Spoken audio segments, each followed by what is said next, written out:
So many people sleep in tents for fun, and others have no choice but to spend most of their life in a tent.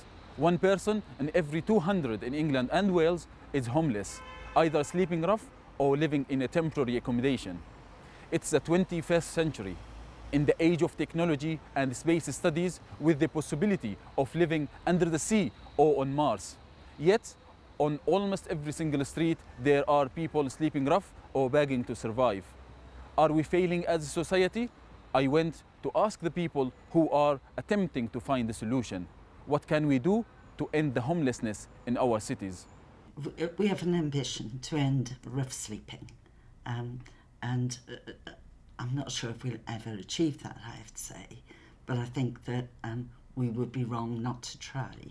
Homelessness is not just rough sleepers, it's families and individuals. At any one time, we have 400 families homeless and around 1,400 units, that's so supported units and hostel spaces. It is a massive problem, so there are two ways to address it, and one is by building more properties, which Cardiff is, and we have a plan to build 2,000 council homes, at least 1,000 by 2022, but also in terms of prevention, because we need to do some work with that. So we have an outreach team that provides support 7 days a week, and their primary job, their primary objective is to try and get people into accommodation, and that can be emergency accommodation in hostels, it can be to try and get people into the private rented sector, into social housing or into hostel spaces.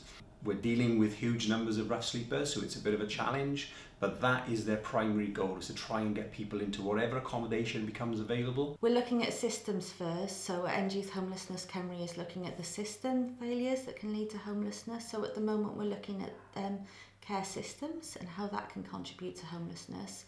But we're training peer researchers to talk to other young people who've experienced homelessness. We're very aware of, as they might have had negative experience with adults and social workers. So if they're talking to young people about their homelessness experiences that have been through the same experience, we find we'll get more out of that. We've done that with LGBTQ+ young people as well.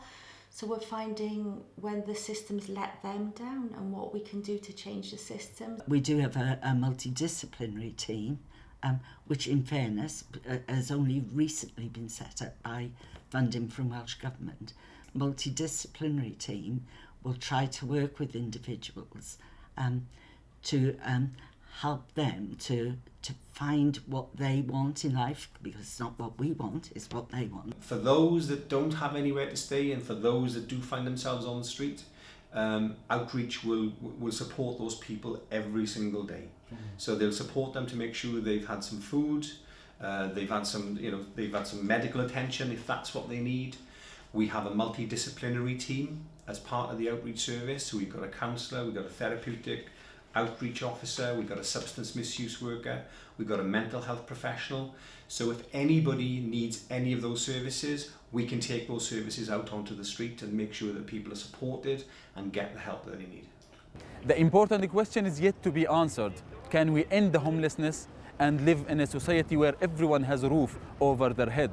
This means that charities who support vulnerable people can shut their doors, and then maybe we could think about going to space or living under the sea. Isa Farfour, Cardiff News Plus.